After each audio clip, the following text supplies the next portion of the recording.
Nous sommes sur YouTube et sur Facebook. Il vous suffira de taper Tsalak TV sur la barre de recherche et de liker.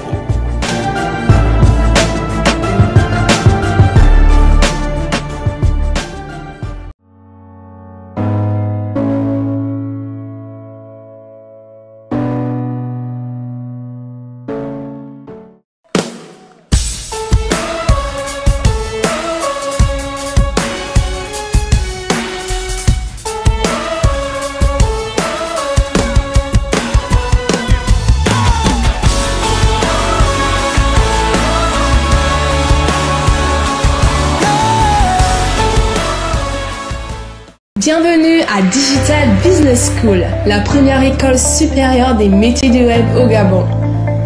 Lucas est chef de produit web au sein d'une banque. Son objectif est de concevoir et développer des produits web. Il effectue une étude de la concurrence, surveille les tendances actuelles, mesure l'impact des nouvelles technologies et des nouveaux services. En amont, il travaille sur les besoins, définit sa cible, le cahier des charges et l'ergonomie des pages. Ce métier vous intéresse? À Digital Business School, obtenez en 3 ans votre bachelor et en 5 ans votre master. Nous proposons des formations diplômantes en communication digitale et business, en développement web et en infographie. Pour plus d'informations, veuillez nous contacter au 065 30 46 94 ou encore au 077 88 85 72. À bientôt! Je veux saluer toutes les personnes qui sont avec nous sur Internet. Que Dieu vous bénisse là où vous êtes. Que vous soyez au Gabon, dans un pays quelque part en Afrique. D'où est-ce que vous nous regardez? Peu importe. Nous sommes une seule et même famille au nom de Jésus-Christ. On est connectés. N'hésitez pas à partager le lien que vous avez. N'hésitez pas à laisser des commentaires. N'hésitez pas également à dire d'où est-ce que vous venez. Quand vous regardez, si vous regardez depuis le Gabon, depuis la France, l'Angleterre, je remarque souvent qu'il y a des personnes qui sont connectées chaque semaine, qui sont fidèles et qui se considèrent comme membres de cette famille. Que Dieu vous bénisse. Et ma prière, c'est que demain, par la grâce de Dieu, nous puissions également nous implanter là où vous êtes au nom de Jésus-Christ. Alléluia. Nous passons à un moment très important de notre culte. C'est le temps où la parole est partagée. Je voudrais que tu prennes ta Bible dans le livre de Marc au chapitre 9. Et pendant que tu prends ta Bible dans le livre de Marc au chapitre 9, je veux rendre grâce à Dieu pour cette semaine que nous avons eue. Chaque semaine, par la grâce de Dieu, on fait un pas de plus vers notre destinée. Quels que soient les temps, les circonstances qu'il y a dehors, je voudrais nous encourager à rester focalisés, à ne pas baisser les bras, à rester courageux, à continuer de travailler sur tes projets, sur tes projets de vie, sur tout ce que tu es en train de bâtir avec le Seigneur. N'abandonne pas, reste ferme dans tes convictions et ne lâche rien. Amen. Dis avec moi, je ne lâche rien. Je ne lâche rien. Et dehors, il y a des choses qui se passent et il faut rester focalisé. Il faut faire très attention à la distraction, car dans la distraction, nous perdons beaucoup de temps. Et le temps, c'est ce qu'il y a de plus précieux dans la vie d'un homme. La vie est une pause dans l'éternité qui nous est donnée pour pouvoir accomplir des choses et après nous retournons dans l'éternité. Parce que nous sommes nés dans l'éternité en Christ. Amen. Si tu ne connais pas l'œuvre que Dieu veut faire dans ta vie, alors tu as un bon sujet de prière pour cette semaine au nom de Jésus. Pendant que tu prends avec moi ta Bible dans le livre de Marc, au chapitre 9, la Bible, si tu te rappelles bien, le Seigneur nous disait dans le livre de Marc, au chapitre 9, que si quelqu'un veut être le premier, dis avec moi le premier, il sera le dernier de tous les serviteurs, le dernier de tous et le serviteur de tous plutôt. Si tu veux être le premier, sois le dernier. Et si tu veux être le premier, sois le serviteur de tous. Ce sont des paroles difficiles à comprendre dans notre manière de penser aujourd'hui. Il a aussi dit dans Luc 22, 26 que le plus grand parmi vous soit comme le plus petit et celui qui gouverne comme celui qui sert. Ce sont des clés dans le royaume qui sont fondamentales si on veut réussir, s'épanouir, être heureux tout simplement. je me suis basé sur ces paroles pour rappeler et pour certains activer quelque chose en nous. Et parfois certaines souffrances que nous vivons dans nos vies viennent du fait que l'on ne connaît pas les principes. Dis avec moi les principes. Dans le royaume de Dieu, il y a deux choses très importantes. Il y a ce qu'on appelle la vie du royaume et il y a ce qu'on appelle les principes. Et quand nous enseignons la parole de Dieu, nous nageons un peu dans les deux. La vie dans le royaume, tu vas voir que dans le Nouveau Testament, particulièrement dans les épîtres de Paul, l'accent est mis plus sur la vie dans le royaume. C'est pour ça que Paul insiste beaucoup sur les relations que nous avons les uns avec les autres. Et quand nous parlons de la grâce ou encore de la révolution de la grâce est une notion de la vie dans le royaume. Quand nous vivons dans le royaume, nous marchons avec le Seigneur sous la grâce. Le Seigneur est la grâce et nous sommes dans la dispensation de la grâce. Ainsi, si nous voulons expérimenter les principes de succès qui nous amèneront à nous épanouir, à réussir, à accomplir de grandes choses, certes, il nous faut les clés. Nous devons comprendre les clés du royaume, les principes du royaume qui nous feront réussir, mais c'est difficile de s'épanouir dans la vie. Bien que l'on connaisse les principes, c'est difficile de s'épanouir si on n'a pas compris la place ou encore le rôle de la grâce dans notre vie. C'est difficile. C'est pour ça que le Saint-Esprit nous ramène à la grâce. Et le Saint-Esprit vous élèvera dans la vie quand vous aurez compris que votre vie est bâtie sur la grâce. Alléluia. C'est bien beau de viser le sommet. Pour aller au sommet, il faut comprendre les principes. Un païen comprend les principes tels que le travail, les principes tels que la discipline, les principes tels que investir, etc., le talent, les dons, etc. Et puis il arrive au sommet. Mais ce qui va te garder au sommet, c'est la manière dont tu vas vivre avec les autres. Tout ce qui découle de la grâce, des choses telles que l'humilité, la simplicité, l'amour, ce sont des choses, si tu ne les connais pas, eh bien ça peut te coûter cher quand tu vas arriver en haut. Alléluia. Donc les gens en général qui sont ignorants de la vie, eh bien ils se concentrent sur les principes. Ils se concentrent sur le succès, travailler, être discipliné, mettre en place des projets, l'argent, tout ça, tout ça. Et ils sont pressés d'arriver en haut. Ils sont pressés de se distinguer. Mais dès qu'ils arrivent en haut, eh bien, le manque d'humilité, le manque d'amour, le manque de simplicité, le manque de sagesse, le manque de sociabilité avec les autres leur coûte cher. Amen. Ça leur coûte cher. L'humilité, la simplicité. C'est pas parce que tu es quelqu'un de connu et que tu parles bien que tu peux te permettre d'écraser les autres. Alléluia.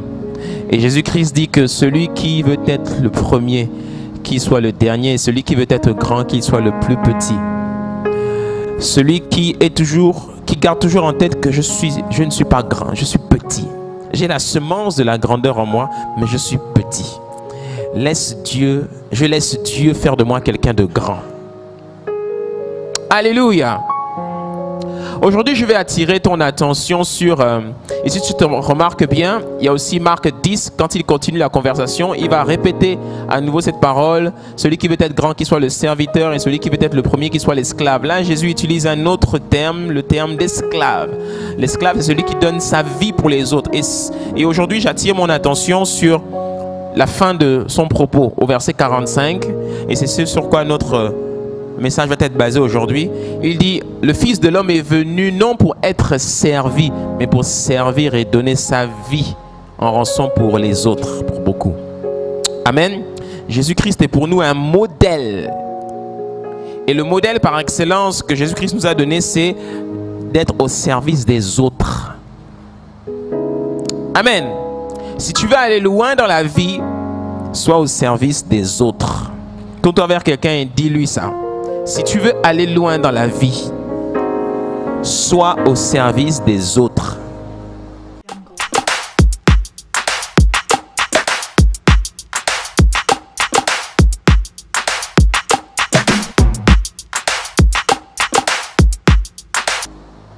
Si tu sais être au service des autres, tu vas voir comment ta vie va être accélérée. Amen. Aujourd'hui, je vais attirer votre attention sur ce point.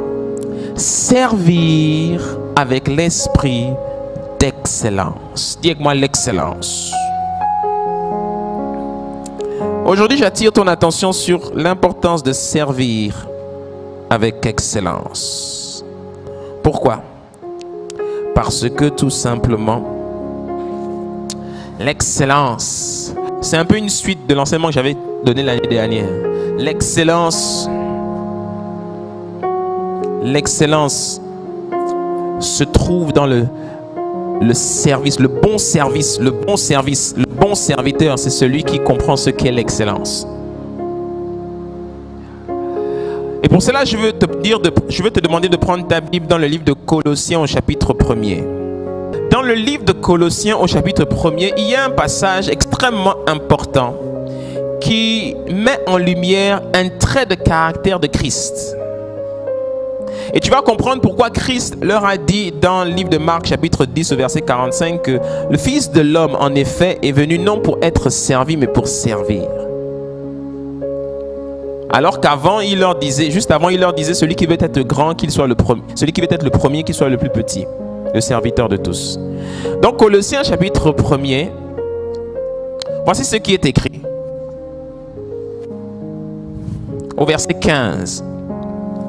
Le Fils est l'image du Dieu invisible. Le premier-né. Dis avec moi le premier-né.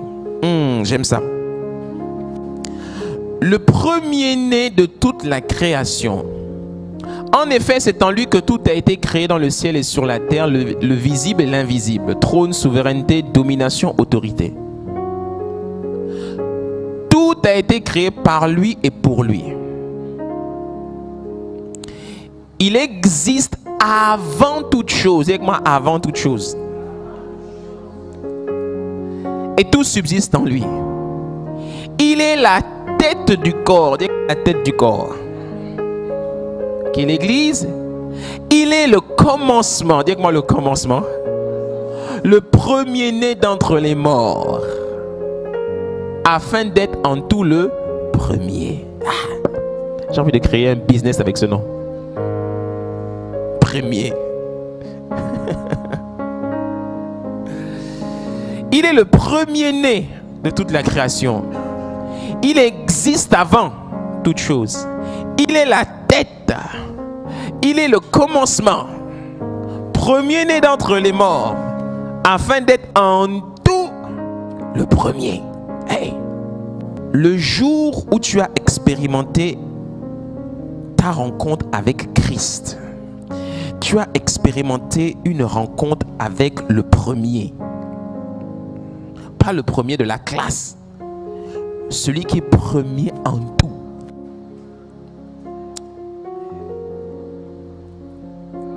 C'est pas de l'orgueil. C'est ce qu'il est. Ici, de qui est-ce qu'on est en train de parler ici? Le Fils.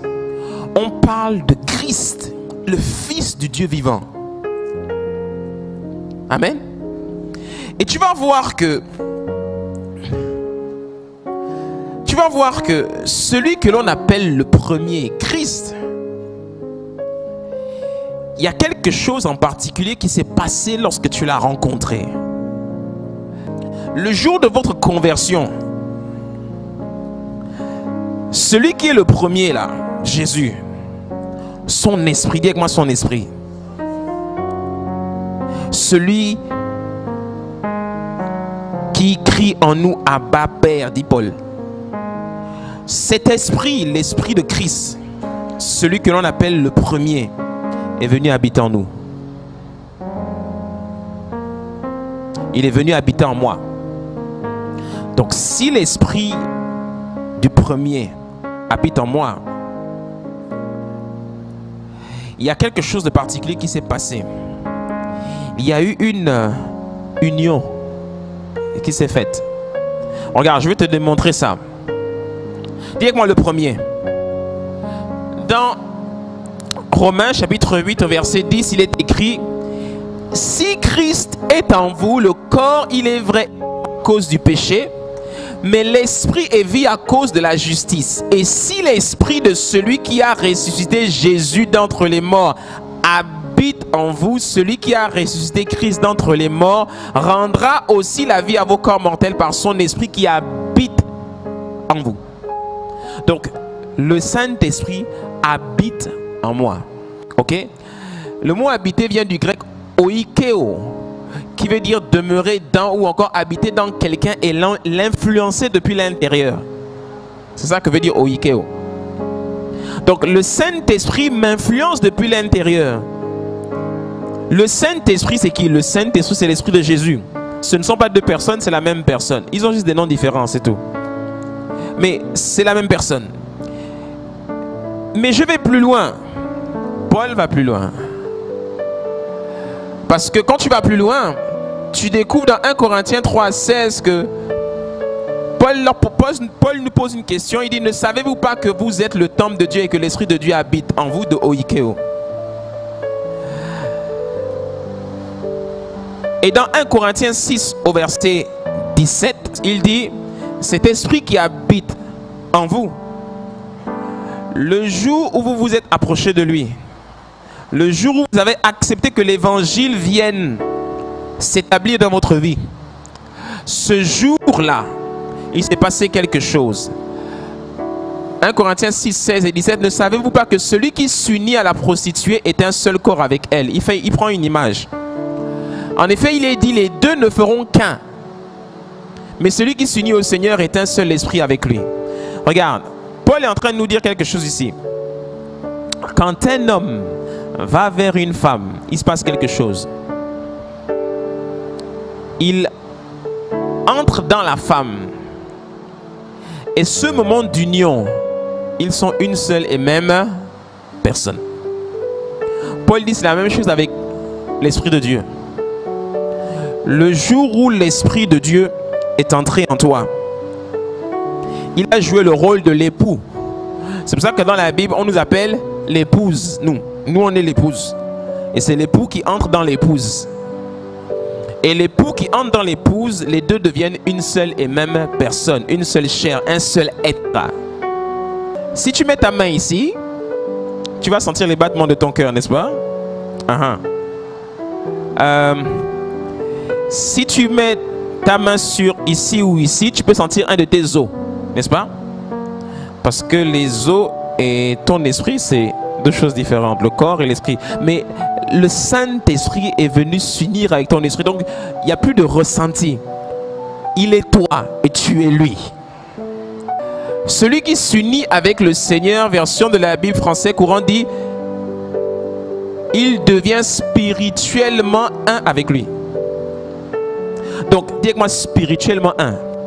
Donc, je suis devenu spirituellement un avec l'esprit du premier.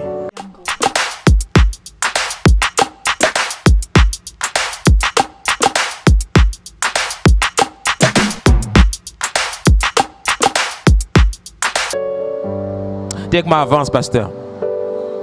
Ça veut dire quoi? Ça veut dire que les gènes, l'ADN de cette personne-là sont devenus mes gènes et mon ADN. Tu me suis, non? Donc, la prééminence, la primauté, la divinité, tout ce qui fait Christ, c'est moi.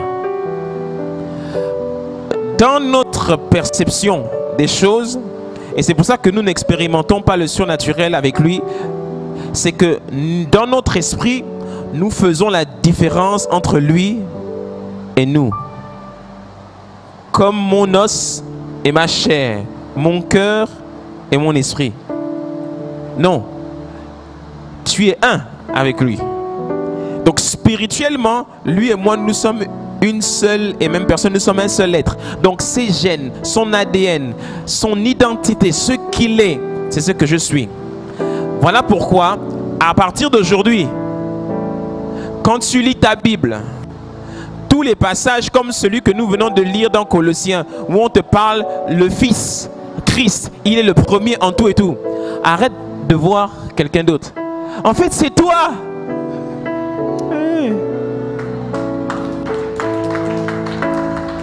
C'est toi en fait. Voilà pourquoi ta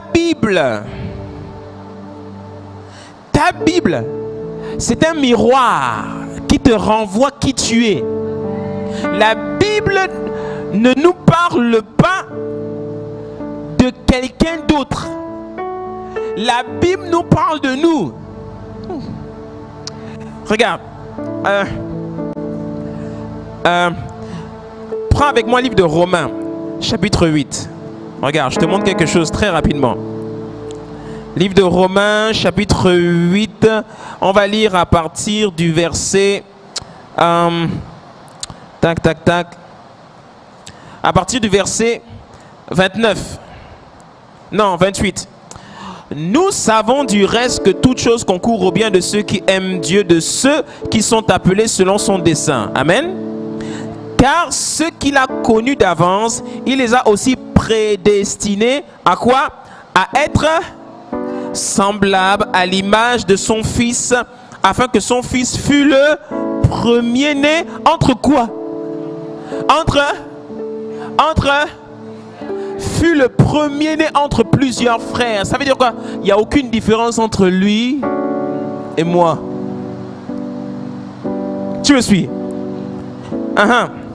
Et ceux qu'il a prédestinés, il les a aussi appelés. Et ceux qu'il a appelés, il les a aussi justifiés. Et ceux qu'il a justifiés, il les a aussi glorifiés. Etc.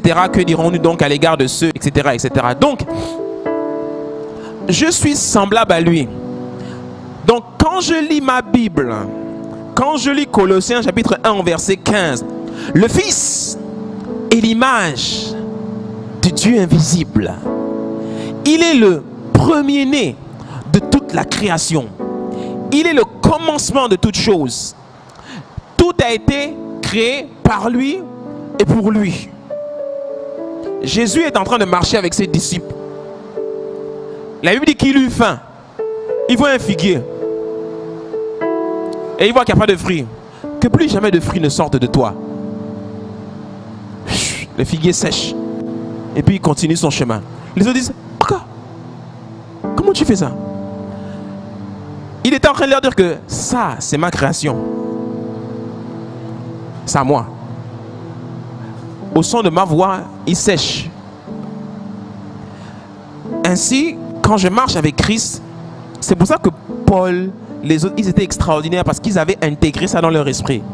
Josué est à la bataille de Haï. La nuit est en train de tomber et ils voient qu'ils sont en défaveur avec leurs ennemis.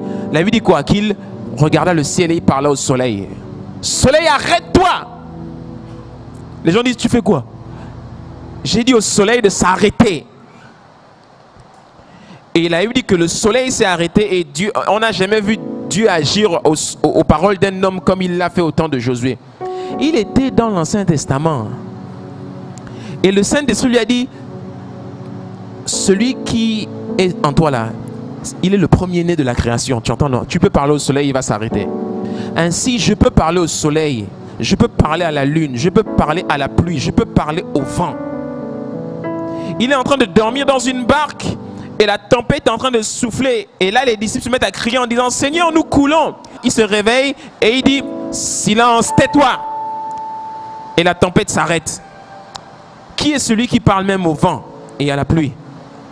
Il était en train de leur dire, si vous avez seulement une foi, ne serait-ce comme un grain de sénévé, vous direz à cette montagne, jette-toi dans la mer et vous le verrez s'accomplir. Il est en train de dire, hé, vous êtes les premiers-nés, vous êtes de ma race. Vous comprenez, non? C'est ce que vous êtes. Est-ce que quelqu'un me suit? C'est C'est ce que vous êtes. Voilà pourquoi quand tu ouvres ta Bible, tu es face à un miroir qui te renvoie à ton identité. La Bible n'est pas l'histoire de quelqu'un d'autre. La Bible, c'est ton histoire. C'est pour ça que Dieu se bat pour que la Bible reste toujours d'actualité. Voilà pourquoi la Bible est ce livre qui a traversé les siècles. Parce que la Bible renvoie l'image de l'identité de l'homme en Christ. C'est ce que tu es. Donc, quand on parle du premier-né, le premier-né, en fait, c'est moi. C'est moi. C'est moi. J'étais en train de lire ça ce matin à 4 h du matin. Et puis, j'ai posé une question à Dieu. J'ai dit, Seigneur, de qui est-ce qu'on parle ici? Il m'a dit, on parle de toi. C'est toi le premier. Mais c'est Christ le premier. Mais non, fils. Christ, c'est toi.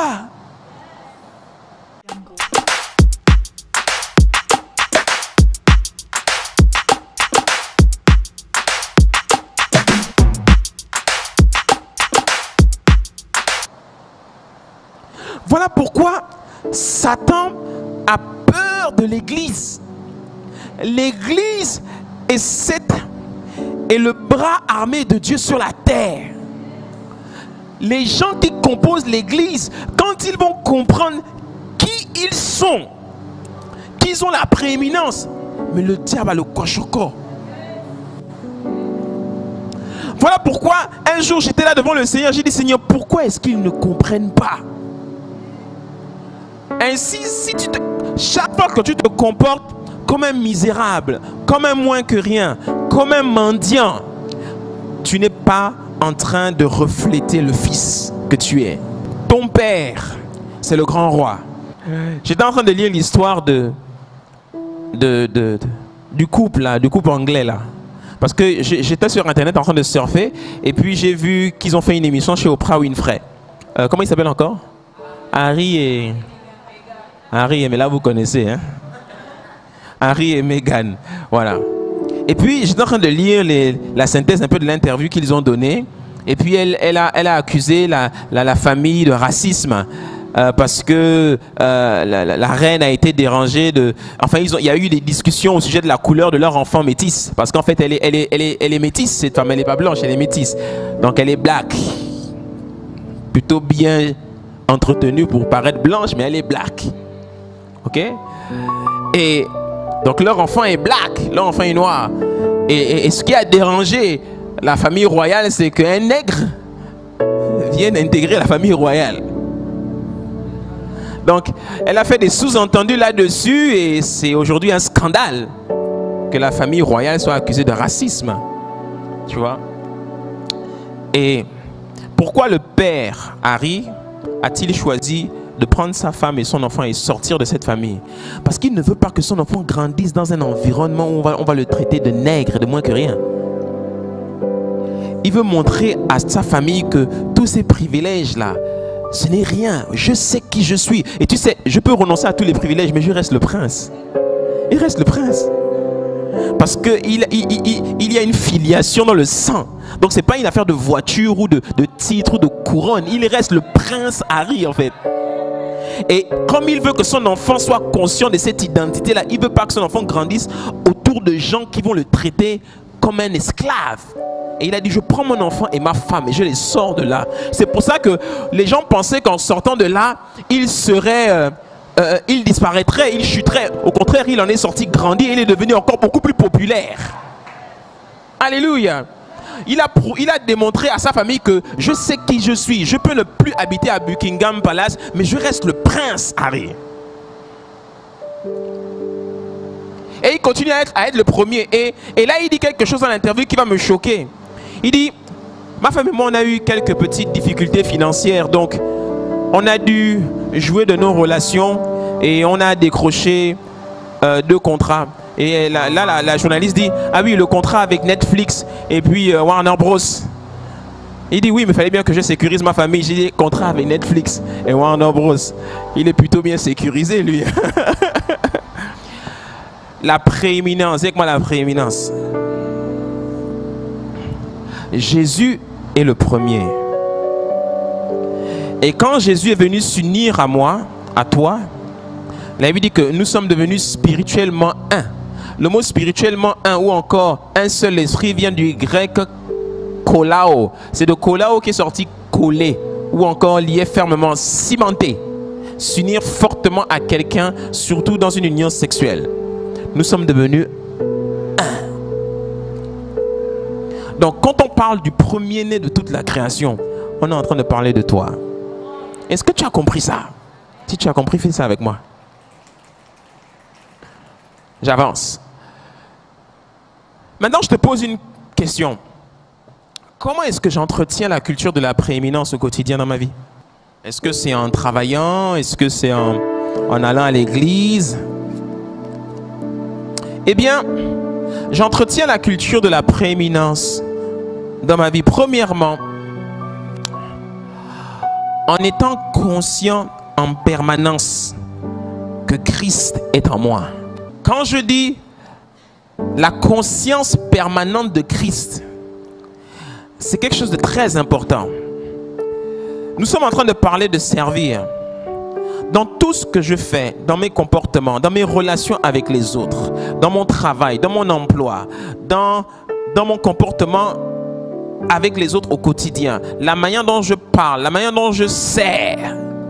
Quand je sers les autres, quand j'entretiens des relations avec les autres, quand je travaille avec les autres, quand je bâtis ma vie, je dois toujours garder à l'esprit que Christ habite en moi. Colossiens chapitre 3 au verset 23, Paul nous dit quelque chose. Il dit, tout ce que vous faites, faites-le de bon cœur, comme pour le Seigneur et non pour les hommes. Sachant que vous recevrez du Seigneur l'héritage pour récompense, servez Christ le Seigneur. Donc, quand je suis avec les autres, tout ce que je fais, je le fais toujours en étant conscient que c'est pour Christ en fait que je le fais. Mais je vais plus loin dans la révélation. Quand il dit servez Christ, là je t'interpelle.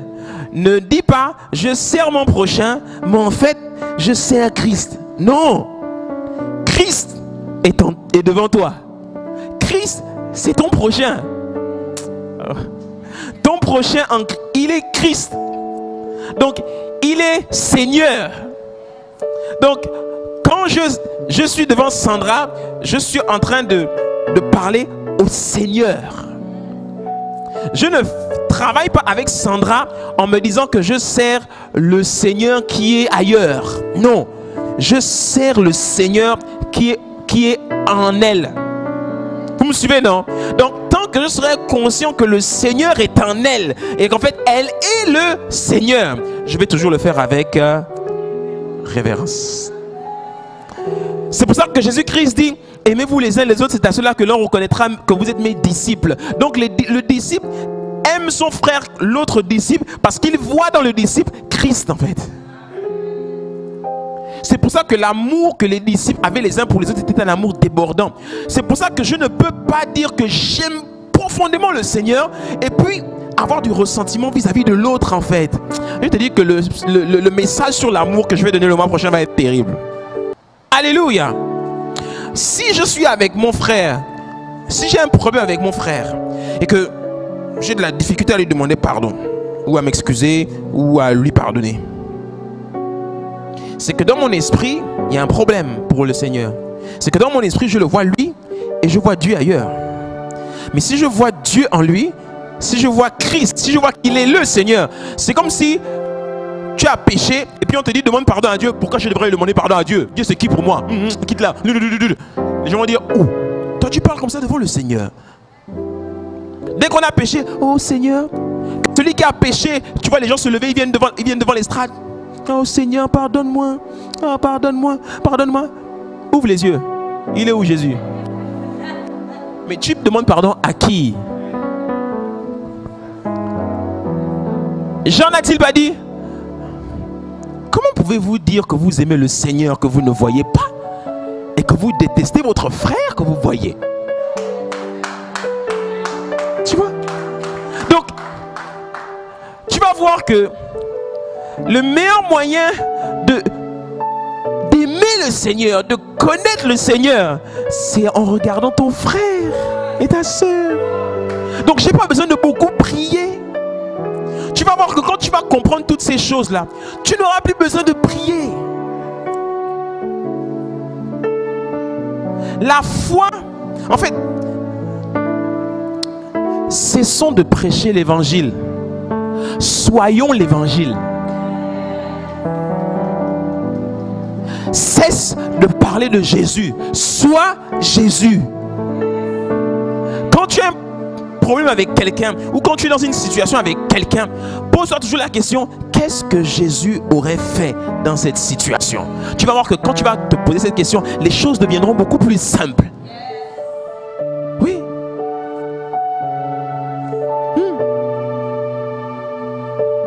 J'étais dans un magasin hier et puis ça fait 1 mois et demi que mon dossier est mis de côté.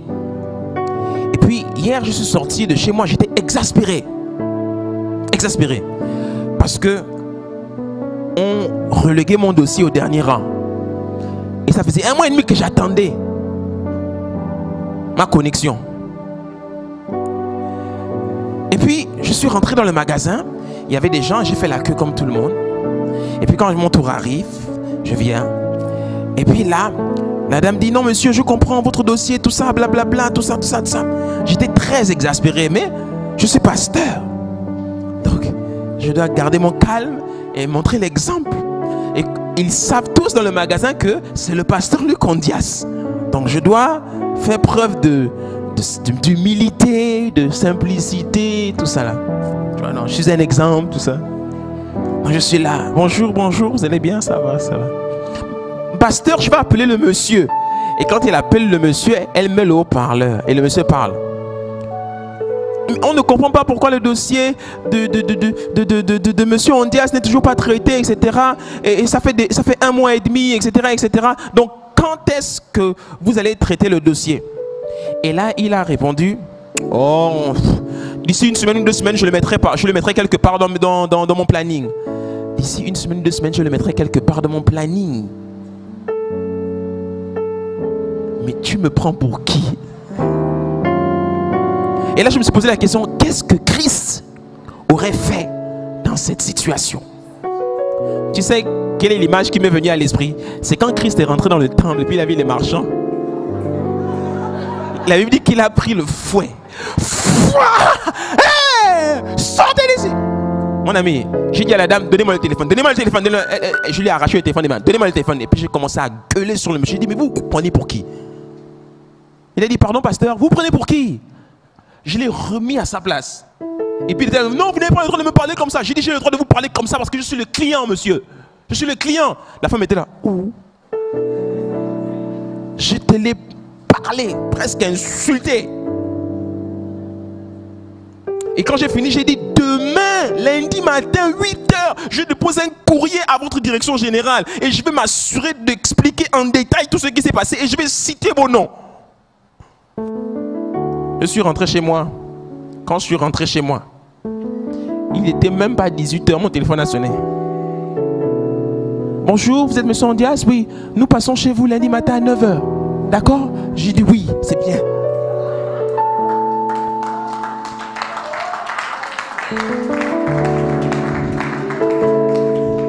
Quelqu'un, bon chrétien, allait dire: oh, mais pourquoi il se comportait comme ça? Non, c'était ça qu'il fallait faire à l'instant T.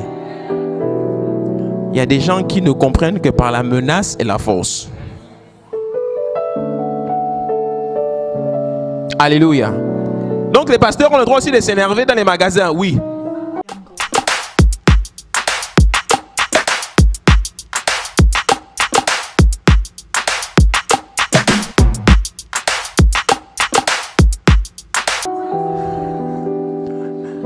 Ouais. Dès que avance, pasteur. Sers Christ. Et quand je regarde mon prochain, je dois voir en lui Christ. Et chaque fois que je vois en lui Christ, je le servirai avec révérence. Alléluia. Je dois toujours avoir la conscience permanente de Christ pour entretenir la culture de l'excellence. La deuxième chose que tu dois faire, je rappelle, nous sommes en train de répondre à la question comment entretenir la culture de la prééminence, premier. Ok? Au quotidien. Toujours avoir la conscience de la présence de Christ en moi et dans mon prochain. Mais je dois aussi avoir la conscience permanente de ce que j'appelle l'humilité. Je fais une précision avant de poursuivre. L'humilité, ce n'est pas l'humiliation. Sois humble, mais ne te laisse pas humilier. Ok? L'humilité, ce n'est pas l'humiliation. Jacques 4, verset 5 nous dit: croyez-vous que l'Écriture parle en vain? C'est avec jalousie que Dieu chérit l'esprit qu'il a fait habiter en nous. Avec jalousie. Il accorde au contraire une grâce plus excellente. C'est pourquoi l'Écriture dit: Dieu résiste aux orgueilleux, mais il fait grâce aux humbles. La meilleure manière d'attirer la grâce sur moi, c'est l'humilité. Il faut que je sois humble. Il poursuit en disant: voici l'une des définitions par excellence de ce qu'est l'humilité. Dites-moi l'humilité. Comment est-ce que je fais pour entretenir l'esprit de la prééminence au quotidien?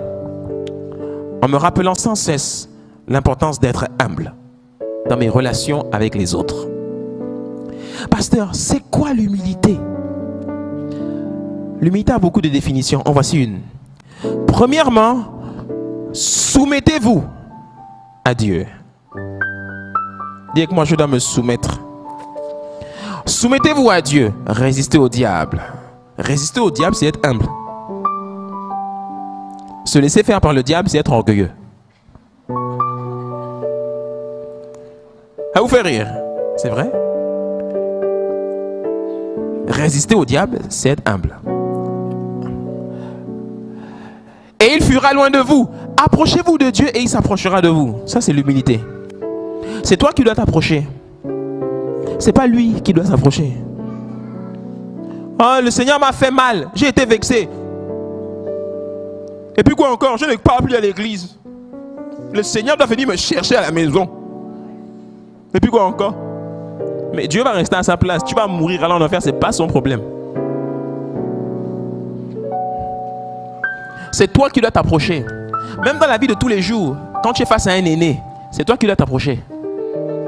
Moi, chaque fois que je rencontre un aîné, je suis quelque part dans une salle, il rentre, il s'assoit. Je sais qu'il m'a vu. Tu sais, les aînés, quand ils rentrent dans une salle, tu as l'impression qu'ils ne t'ont pas vu. Ils t'ont toujours vu. Un aîné voit toujours un petit. Et il s'assoit en attendant de voir comment le petit va réagir. Et quand tu vois un aîné, un ancien, un père, c'est toi qui te lèves. Papa, bonjour. Comment tu vas, mon grand frère? Tout ça. Tu vois, non? Toujours comme ça. Ce sont des choses qui peuvent te sauver la vie. Mais notre génération d'aujourd'hui, les petits que nous sommes, beaucoup sont là assis. L'aîné rentre. Je suis le directeur général d'eux. Tu gonfles comme un ballon qui n'attend plus qu'à être percé. Il faut être humble. L'humilité se voit dans les comportements que tu as avec les aînés au quotidien. Avec les pères, avec les grands frères, avec les parents. Même ta manière de répondre au téléphone. Quand un aîné t'appelle, si l'aîné s'appelle Monsieur Ndong quelque chose, c'est pas oh bonjour Monsieur Ndong, vous allez bien? Ça va? Non. Bonjour grand frère. Comment vas-tu mon grand frère? Tu sais, quand tu parles comme ça, bonjour grand frère, comment vas-tu mon grand frère? Tu lui lances quelque chose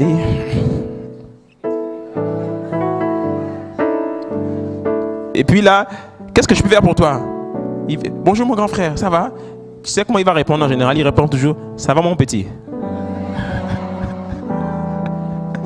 C'est ça non? Le gars il dit ça va mon petit, parce que tu es son petit. Ne dis pas, je suis pas ton petit, mais tu es mon petit. Et tu sais, tu peux avoir le gros titre, le grand poste, mais dans la chair là, il reste le grand. Tu vois non? Et il t'appellera toujours mon petit. Une fois, il y avait un aîné qui m'avait appelé. Et puis il me dit, ça va mon petit? Et puis j'ai dit, oh toi aussi, moi je suis pas ton petit. Il dit, mon petit, tu seras toujours mon petit. Je t'ai vu naître là en Gonje. Je t'ai vu grandir. J'ai vu comment tu as commencé. J'ai même vu comment tu as commencé à marcher. Hein? Je t'ai pris dans mes bras. Tu es mon petit. Je l'ai regardé, je suis resté comme ça. Ok. Soumettez-vous, résistez, approchez-vous de lui et il s'approchera de vous. Nettoyez vos mains, pécheurs. L'humilité, c'est être conscient que je suis un pécheur.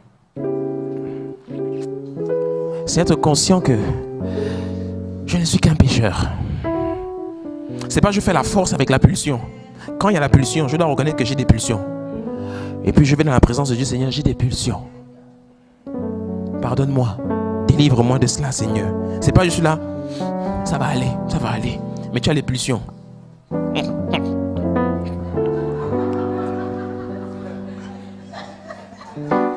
Tu es pulsif et impulsif parce que tu as les pulsions. Non, il faut savoir aller dans la présence de Dieu et reconnaître que tu as les pulsions. Pécheur. Hein? Quand je suis conscient de ma nature pécheresse, je suis plus humble devant le Seigneur. Je ne lutte pas avec moi-même. Je me confie plus à la grâce de Dieu. La Bible dit quoi? Que la femme à la perte de sang avait fait tous les médecins. Jusqu'au jour où elle a reconnu que l'affaire là, c'est seulement la grâce. Si je peux seulement toucher le pan de sa robe, je serai guéri. Purifiez vos cœurs, hommes irrésolus. Hein? Ça, je ne rentre pas trop là-dedans. Ayez conscience de quoi? De votre misère. Soyez dans le deuil et dans les larmes, que votre rire se change en deuil et votre joie en tristesse. Hein? Soyez dans le deuil et dans les larmes. Soyez conscient de votre misère. Tu n'es que misérable. Le Seigneur Jésus-Christ a dit dans le livre de Luc que lorsque vous servez à table, considérez-vous toujours comme un serviteur inutile. Beaucoup dans notre tête là, on pense qu'on est utile. On pense qu'on est indispensable. On pense qu'on est important. Tu sais, même la veste là, ça ne te rend pas important. Tu peux porter toutes les vestes du monde. Ça ne te rendra jamais plus important. C'est le jour où tu commences à croire que tu es important, que tu commences à gonfler. C'est le jour là aussi où tu commences à chuter. Mais tant que tu es conscient de ta misère, tu restes à ta place. Tu ne cherches pas à être devant. C'est pas ce que Jésus a dit. Jésus a dit que quand tu rentres dans un banquet, assieds-toi derrière. Ne t'assois pas devant. De peur qu'en t'asseyant devant, le responsable du banquet arrive en te disant, qui t'a dit de te mettre devant? Va derrière. Beaucoup, quand vous arrivez, vous aimez être devant. Celui qui est misérable, il va s'asseoir derrière, petit. Il laisse les grands devant. Pourtant, il sait qu'il est grand. Mais il n'a pas besoin de venir s'asseoir devant pour montrer qu'il est grand. Si je suis ministre et que j'arrive dans l'église, pourquoi je vais chercher à m'asseoir devant? Si je m'assois derrière pendant tout le culte, est-ce que ça enlève mon titre de ministre? Non. Je peux même venir en basket, jean, t-shirt dimanche. Je suis ministre et je m'assois derrière. Et puis je suis mon culte tranquille. Les gens sont là dans la salle gênés. Oh, le ministre est là. Oh, le ministre est là. Mais le ministre n'a aucun problème à s'asseoir derrière. Pourquoi c'est vous qui êtes gênés à sa place? Lui, il est conscient de sa misère et de sa petitesse. C'est vous qui êtes des orgueilleux. Tu sais quoi? Pourquoi je dis orgueilleux? Parce que quand vous réagissez comme ça là, c'est parce que vous êtes orgueilleux. Vous n'êtes pas humble et simple. Les gens qui sont humbles et simples ne feront même pas attention à lui. Moi, il est dans la maison du Seigneur. Dans la maison du Seigneur, tout ça là, ça disparaît. Car la Bible dit dans le livre des Proverbes que devant lui, il n'y a ni sagesse, ni science, ni titre, ni ci, ni ça. Tout le monde, à la fin là, meurt. Et va où? En enfer. Tous les titres, les voitures, tout ça, les honneurs, les trompettes qu'on souffle devant toi, ça va finir un jour. Un jour, ça va finir. Tu vas mourir. Il ne faut jamais oublier ça. Tu vas mourir un jour. Il y en a qui disent, m'en fous, je vais vivre au maximum tant que je suis sur la terre. Mais mon petit, tu vas mourir. C'est pour ça que Dieu n'a jamais bougé de son trône. Dieu vous regarde faire votre cinéma là. Vous allez mourir. C'est pour ça que quand tu vois quelqu'un qui a gonflé, qui est maintenant arrivé en haut, laisse-le. Il va mourir un jour. C'est pour ça que quand je vois tous les gens qui font le cinéma, particulièrement chez nous en Afrique là, je les regarde, je dis hey, vous allez tous mourir un jour. Tu vas mourir. C'est le jour où Dieu te frappe que tu te rends compte. Hérode, qu'est-ce que nous dit la Bible sur Hérode qui avait emprisonné Pierre et les autres?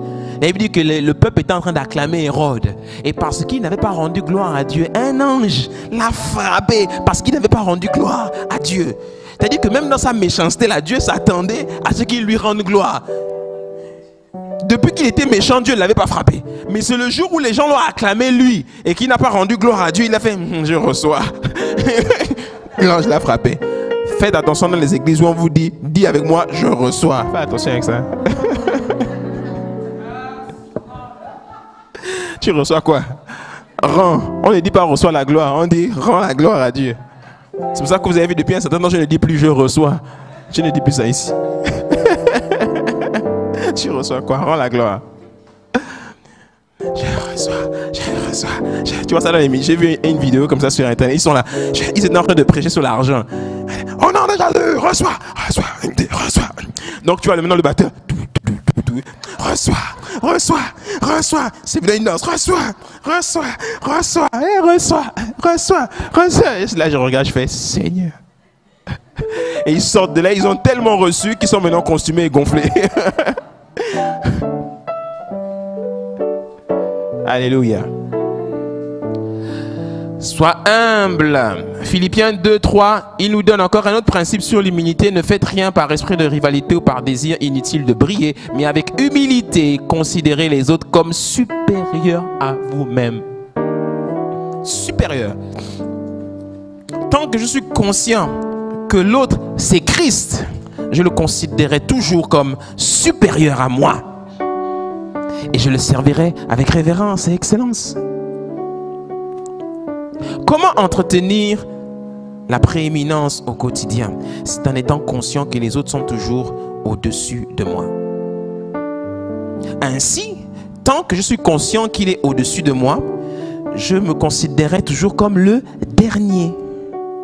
Celui qui veut être le premier, qu'il soit le dernier.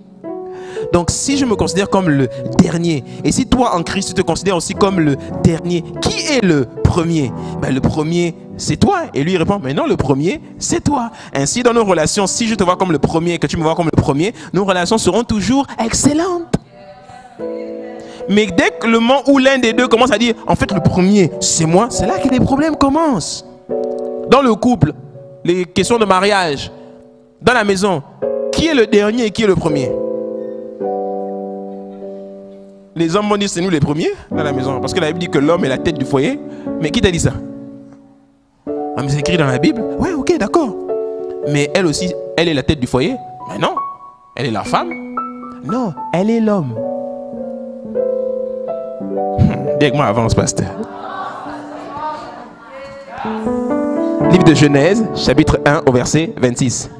Et Dieu dit, faisons l'homme à notre image et selon notre ressemblance. Donc, les deux sont hommes. Hein? Elle, il lui a juste donné une mission, c'est de porter le fœtus. C'est ce fœtus qui fait dans sa chair femme. Donc, elle est obligée de porter, c'est pour ça qu'ici c'est un peu plus bombé. Parce qu'ici, elle a sa force pour porter l'enfant. Toi, tu n'as rien ici.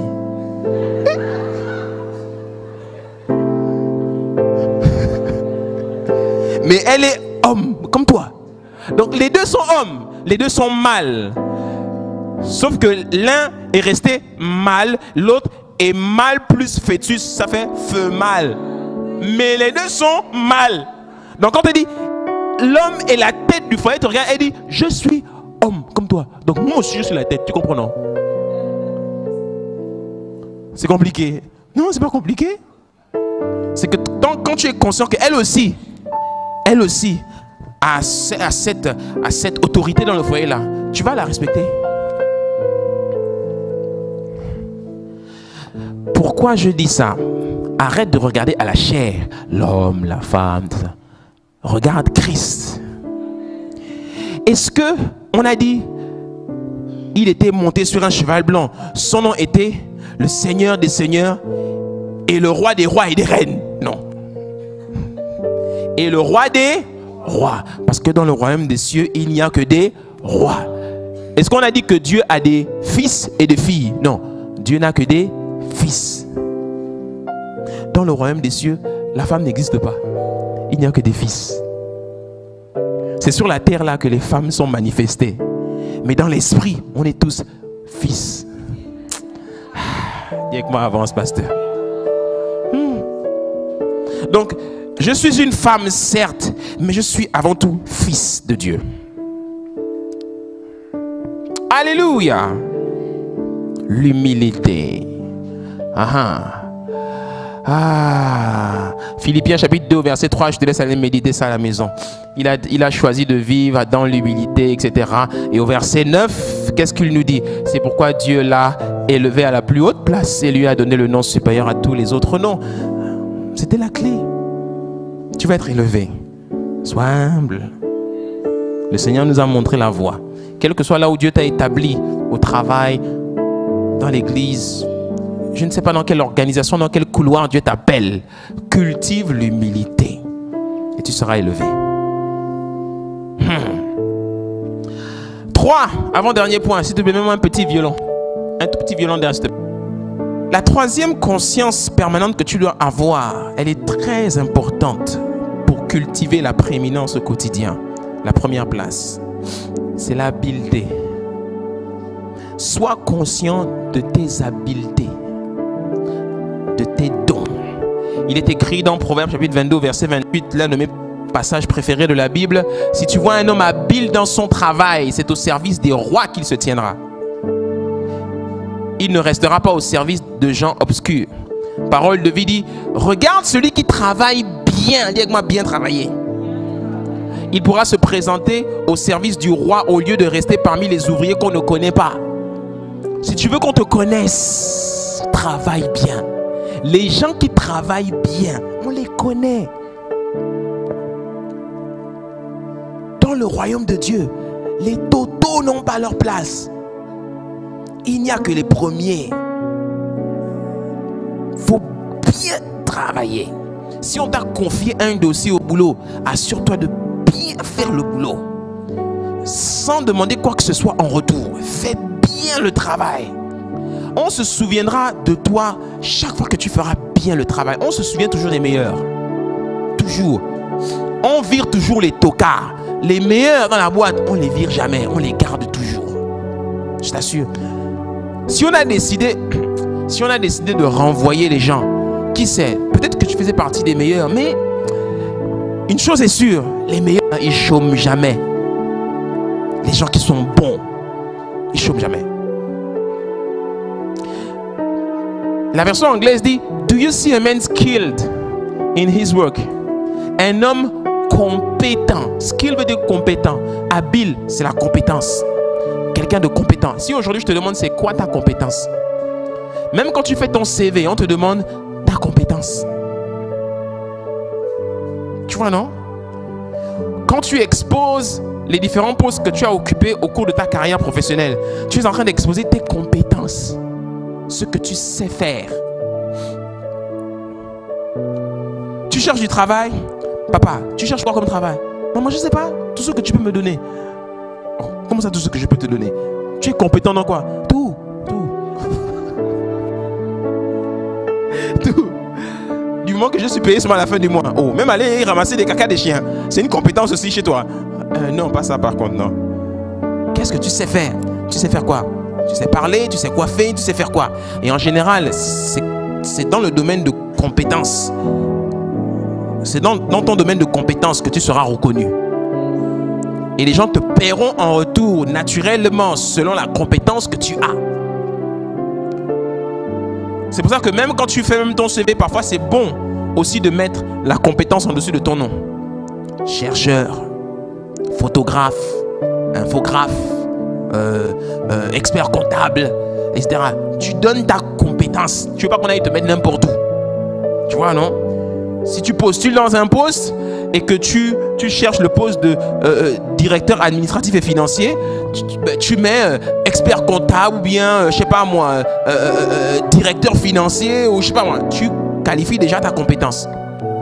Comme ça, la personne ne cherche pas de midi à 14h où est-ce qu'elle va te placer. Et si elle a un besoin dans ce domaine-là, elle te prendra.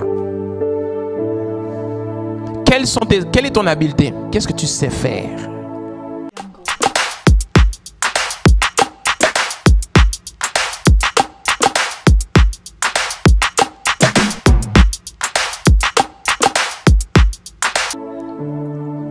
Et si tu ne trouves pas de travail et ne sais pas trop quelles sont tes compétences, eh bien, va faire ce que l'on appelle un bilan de compétences. C'est-à-dire, tu fais un examen, une rétrospective de toi-même et pour regarder, pour identifier ce que tu sais faire. Et si tu veux gagner plus d'argent, augmente ta compétence. C'est ce que j'appelle augmenter sa valeur nette. Dis-moi la valeur nette. Quand quelqu'un augmente ses compétences, il augmente sa valeur. Si par exemple tu es payé 300 000 francs et que tu veux gagner 1 million l'année prochaine, va te former. Et quand tu sortiras de cette formation, on va te donner un papier, que ce soit un certificat ou un diplôme ou une attestation, je ne sais pas, qui va rajouter des compétences à ta personne. Et c'est ça qui va augmenter ta valeur. Ceux qui travaillent dans l'administration, vous connaissez bien, on vous paye selon des catégories, non? Oui, catégories, je sais pas, A, B, C, D, tout ça là. Ceux qui ont fait A1, A2, A3, tu vois les noms des téléphones là. On vous classe dans les catégories. Si quelqu'un a fait des études et il est sorti avec un Master 2, quand il rentre dans l'administration, toi qui es là depuis 15 ans, avec ton 300 000, ne sois pas jaloux que lui, quand il rentre tout de suite, il est mis directeur. Pourquoi toujours ces mêmes gens là? Non, il a travaillé, il a payé un prix, il a un diplôme qui le qualifie tout de suite au poste de directeur. Toi, si tu veux la même chose, va te former et augmente ta valeur nette, augmente tes compétences. Alléluia. Est-ce que je parle à quelqu'un ici? On te paiera selon ta compétence. C'est pour ça qu'il dit, si tu vois un homme qui fait bien son travail, un homme habile dans son ouvrage, il offre ses services au roi. Les rois, ce sont les gens qui sont grands. Les rois ne font appel qu'aux gens habiles, qu'aux gens compétents. Donc si tu veux qu'on t'appelle un jour, sois compétent. Donc tu vas rentrer à la maison aujourd'hui et tu vas te poser une question. Je suis compétent dans quoi? Qu'est-ce que je sais faire? Et les gens seront prêts à me payer en retour. Alléluia! Yeah. C'est important ce que je vous dis là. Moi, ça fait des années que je prêche ça. Je parle de ça à l'église. Je parle de ça sur les radios. Dans Libreville, le Gabon, là, les gens me connaissent pour ce message-là. On me connaît pour ça bien. C'est possible, tout ça là.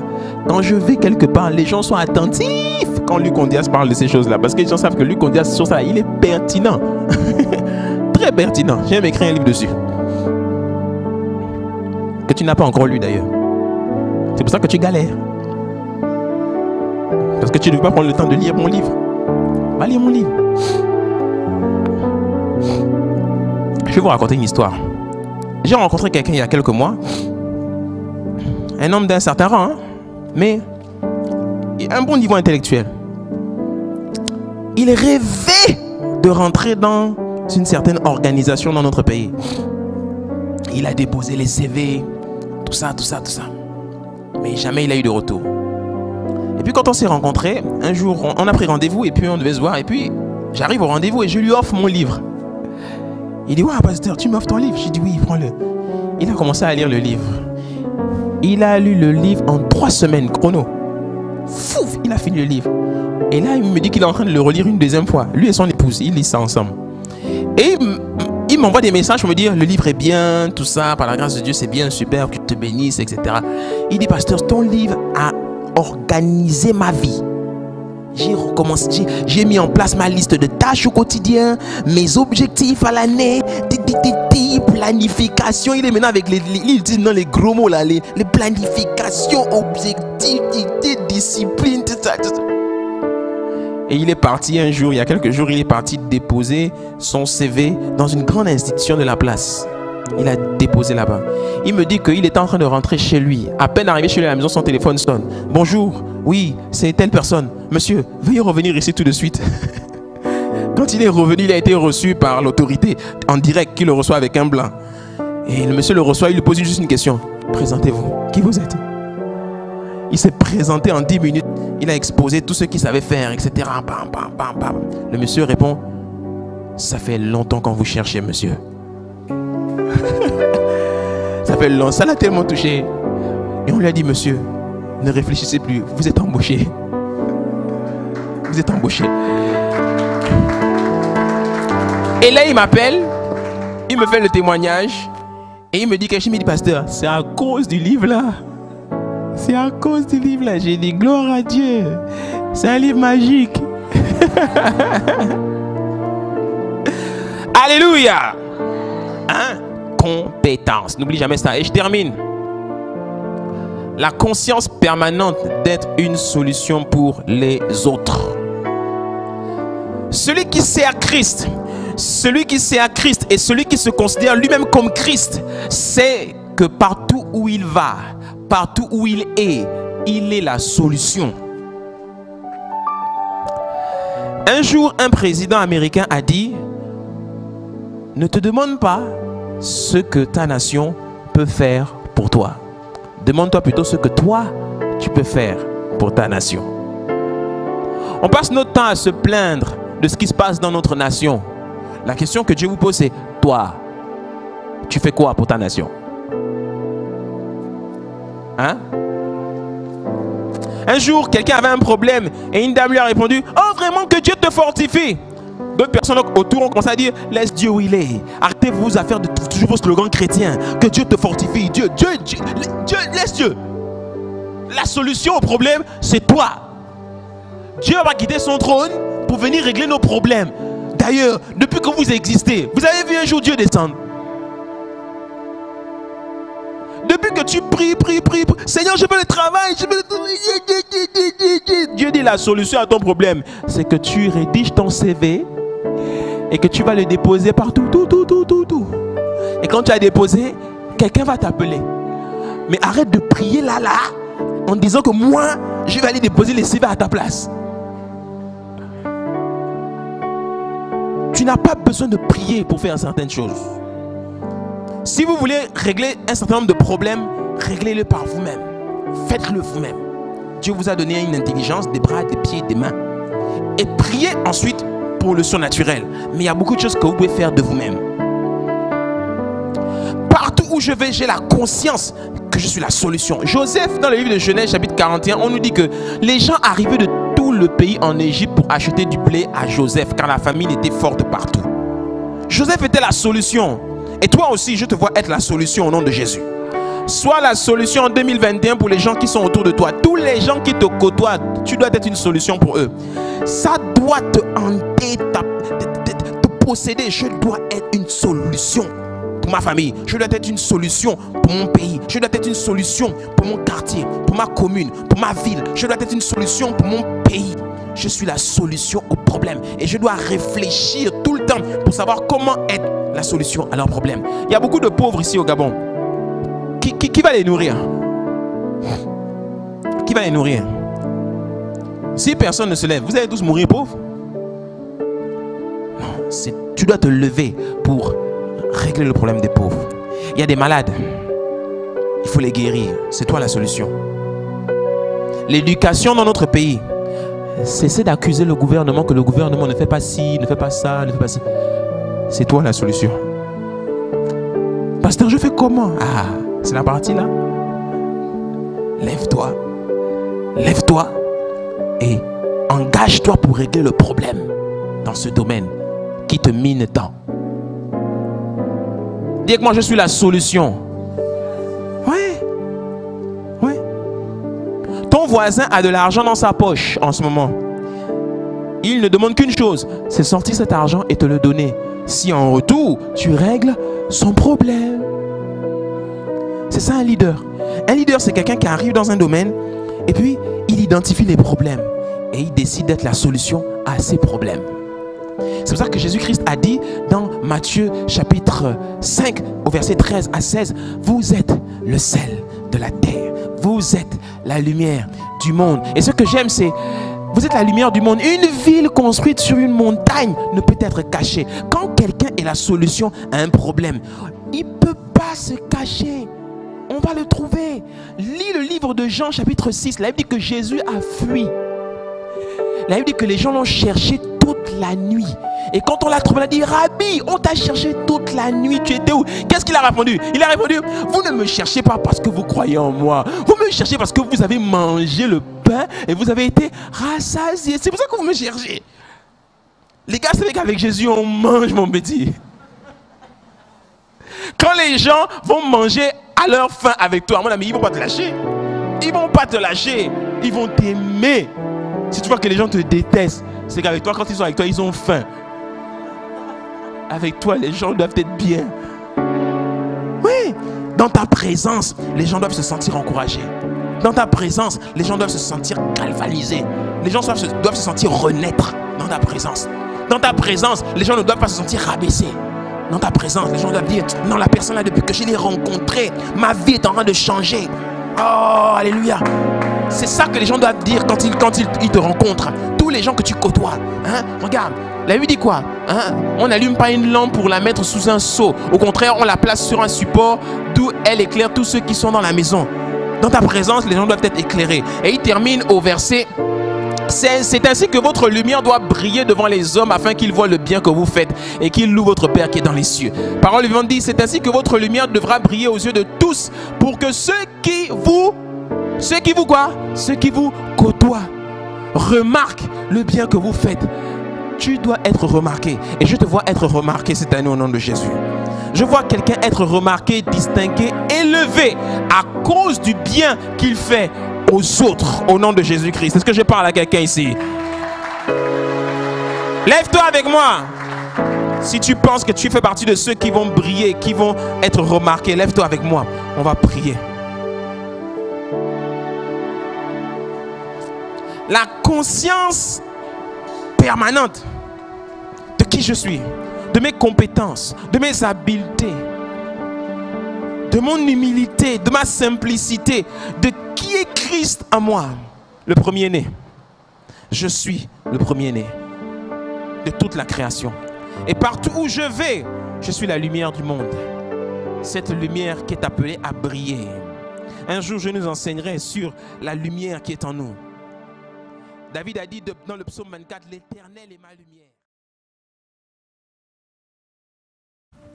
J'espère que vous avez passé un excellent moment dans la présence de Dieu en regardant ce message, qu'il vous a édifié et qu'il vous a permis de vous rapprocher encore un peu plus de notre Seigneur Jésus-Christ. Si vous voulez vous procurer cet enseignement, eh bien vous pouvez nous contacter par téléphone, par email ou bien tout simplement vous rendre sur notre site internet www.lamaisondubâtisseur.com. Mais avant de nous séparer, je voudrais vous inviter à prendre la décision la plus importante de votre vie, celle d'accepter Jésus-Christ comme votre Seigneur et votre Sauveur. Et pour cela, je vous invite à faire cette prière avec moi.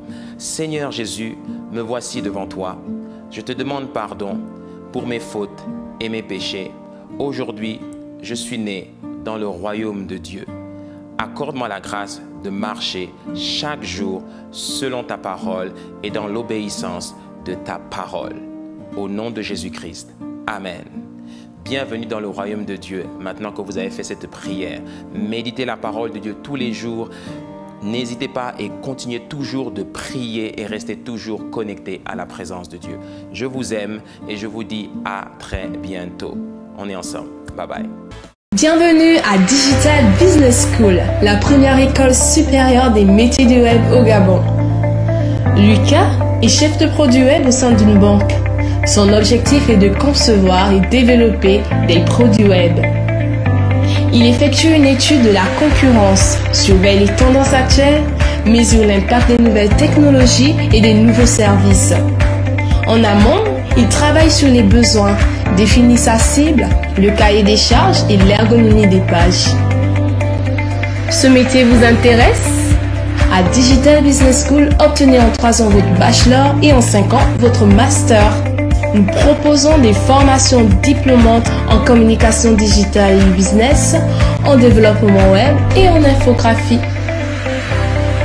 Pour plus d'informations, veuillez nous contacter au 065 30 46 94 ou encore au 077 88 85 72. À bientôt!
Nous sommes sur YouTube et sur Facebook.